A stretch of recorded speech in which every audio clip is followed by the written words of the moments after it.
In class third, this is your first video of chapter number 2, air water and weather. अब इस chapter में हम क्या पढ़ेंगे? एयर के बारे में मतलब हवा, वाटर मतलब पानी के बारे में, और वेदर मतलब मौसम जो होते हैं उनके बारे में पढ़ेंगे। ठीक है, उनके बारे में हम इस चैप्टर में पढ़ देंगे। और स्टार्ट करते हैं अपना चैप्टर एयर से। अब एयर जैसे कि आपको पता है हवा क्या होती है? Try blowing air into a balloon, you will able to see the balloon glowing in size, but you will not able to see the air inside। देखो, अब आप ट्राई करो, एक बैलून लो और ट्राई करो उसको फुलाने की। ठीक है, आप नॉर्मल सा एक बैलून ले लो, उसको फुलाने की कोशिश करो, उसके अंदर हवा डालो, मतलब पंप करो, हवा पंप करो या कुछ भी, जैसे मुंह से भी हवा आप भरते हो, तो फिर आपको दिखेगा कि वो जो बैलून है वो फूल रहा है, बट आपको उसके अंदर हवा नहीं दिखेगी, है ना। मतलब आप अगर एक बैलून आपने फुलाया होगा, आपने देखा होगा, आप मुंह से भी हवा देते हो बैलून को, मतलब फुलाते हो, तो फिर वो फूलता तो है, बट आपको हवा उसके अंदर दिखाई नहीं देती कि मतलब क्या चीज़ उसके अंदर जा रही है जो वो फूल रहा है, राइट। साइज उसका बढ़ता रहता है, बट हवा हमें दिखती नहीं है। Air is all around us but we can not see it. अब एयर जो है वो हमारे चारों ओर है, बट हम उसको देख नहीं सकते। We can only feel air but when it moves. हमें सिर्फ एयर फील हो सकती है जब ये मूव करते हैं एक जगह से दूसरी जगह। जैसे कि हवा चलती है और हमें हवा लगती है तो हमें फील करते हैं ना कि हाँ हवा चल रही है, right. Moving air is called wind. और हवा जो होती है जब वो मूव करती है तेज़ी से, तो उसको क्या बोला जाता है? उसको विंड कहा जाता है। अब देखो, ये हमें कुछ पिक्चर्स दी हुई हैं, ये हवा चल रही है, ठीक है। इसको ये कौन से दिन होते हैं? विंडी डे होते हैं, मतलब कि हवा जो चलती है ना, वो वाले जो दिन होते हैं वो, ठीक है। What does air contain? अब एयर जो है वो क्या कंटेन करती है, ठीक है। अब हम उसके बारे में पढ़ेंगे। Take a glass of cold water and place it on a table. अब देखो, एक एक्टिविटी है, वो आपको करनी है, ठीक है। देखो, एक गिलास लो ठंडे पानी का और उसको टेबल पे रख दो, जैसे कि इस लड़के ने रखा हुआ है, बिल्कुल वैसे।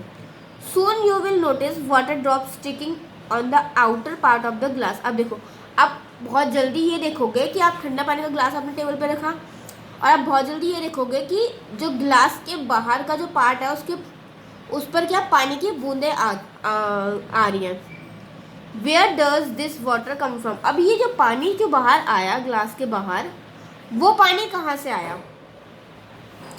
This water come from the air. अब ये पानी कहाँ से आया? हवा से। अब देखो, हवा से कैसे? Air contain water in the form of water vapour. अब जो एयर है वो वाटर कैसे कंटेन करती है? वाटर वेपर की फॉर्म में। We can not see it, हम उसे देख नहीं सकते, but when it become water again we can.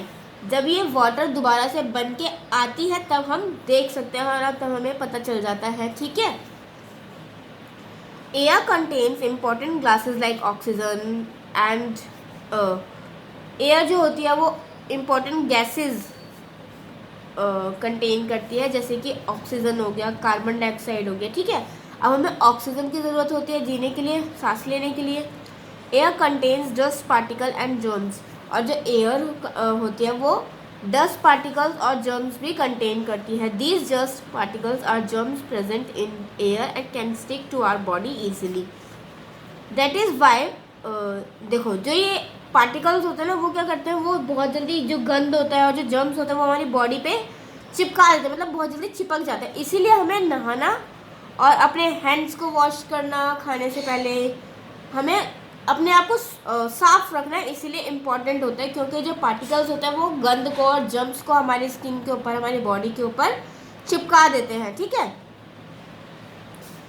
Water is very important for life on earth. अब देखो, अर्थ पर रहने के लिए जो वाटर है वो हमारे लिए बहुत ज़्यादा इंपॉर्टेंट है। All living things need water. अब सभी लिविंग थिंग्स को वाटर की ज़रूरत होती है, जैसे कि इंसान हो गए, उनको भी ज़रूरत होती है। लाइक मम्मी जो होती है, मम्मी पापा जो भी है, मतलब नहाने के लिए, धोने के लिए, कपड़े धोने के लिए,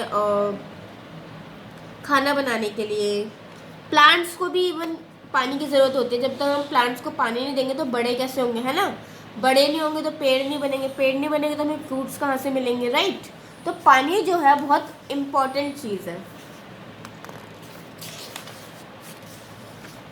आगे हम बात करते हैं स्टेट्स ऑफ वाटर के बारे में।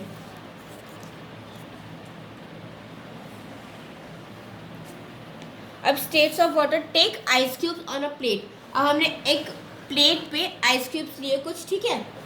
Leave them undisturb and see what happen. अब देखो उनको थोड़ी देर के लिए छोड़ दो, उनको मत छेड़ो और फिर देखो कि क्या होता है। You will C ice changing into water. आप देखोगे कि जो आइस, जो बर्फ है वो किस में चेंज हो जाएगी, पानी में चेंज हो जाएगी।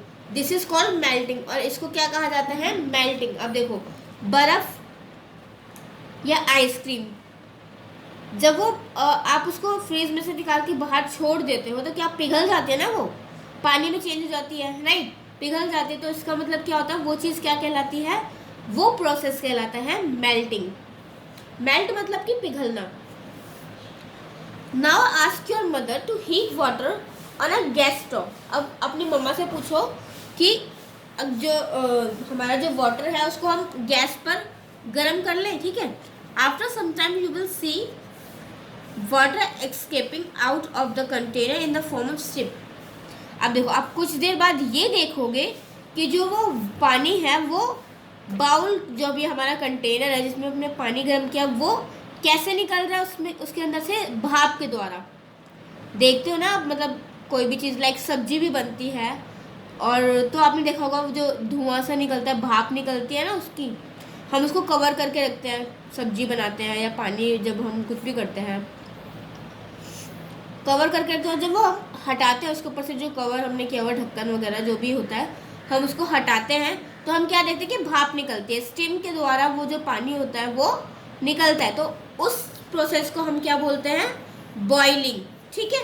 मतलब कि हीट करना, किसी भी चीज़ को गर्म करना, उस प्रोसेस को हम बोलते हैं boiling. If a cold steel plate is held against the steam, water droplets will be seen. और अगर हमने ठंडी जो प्लेट होती है वो उसके ऊपर ढक दी गर्म चीज़ के ऊपर, तो हम देखेंगे कि जो प्लेट है जो हमने ढकी हुई है उसके ऊपर पानी की बूंदें जो होती हैं वो हमें दिखाई देंगी उस प्लेट पर, ठीक है। This is because steam changes into water and cooling. और इसकी वजह से क्या होता है कि जो हमारी भाप होती है वो चेंज हो जाती है, ठीक है। वाटर जो होता है वो चेंज हो जाता है कूलिंग की प्रोसेस में, ठीक है। Steam is also water vapour, also called water vapour. अब स्टीम जो हमारी भाप जो होती है हम उसको भी वाटर वेपर बोल सकते हैं। Ice, water and water vapour are the states of water. और आइस, वाटर और वाटर वेपर जो होता है वो वाटर के स्टेट्स होते हैं, ठीक है। क्लास इस वीडियो में हम यहीं तक पढ़ते हैं, आगे का चैप्टर हम नेक्स्ट वीडियो में कंटिन्यू करेंगे।